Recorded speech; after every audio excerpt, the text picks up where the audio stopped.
उन्हाळा संपत आलाय आणि पावसाळा तोंडावर आहे. पण वाडा शहरातील नागरिकांच्या नशिबी मात्र अंधारच लिहिला गेलाय की काय, असा संतप्त सवाल आता उपस्थित होतोय.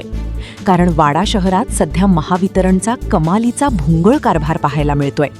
केवळ एखादा परिसर नाही, तर संपूर्ण वाडा शहरातच रोज वीज पुरवठा खंडित होणे हे आता नित्याचंच झालं आहे. पावसाळा अगदी तोंडावर आला आहे. जर ऐन उन्हाळ्यात आणि कोरड्या हवामानात महावितरणची ही अवस्था असेल, तर पावसाळ्यात वाडाकरांना डोक्याला हात लावून अंधारात बसावं लागेल का, अशी भीती व्यक्त होत आहे.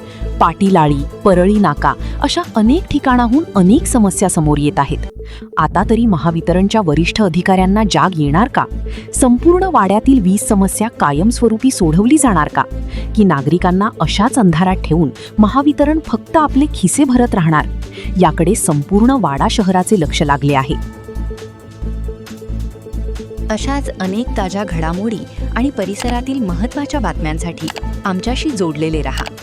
जनजागृती न्यूज चॅनलला लाईक, शेअर आणि सबस्क्राईब करायला विसरू नका. संपादक रामभाऊ जाधव.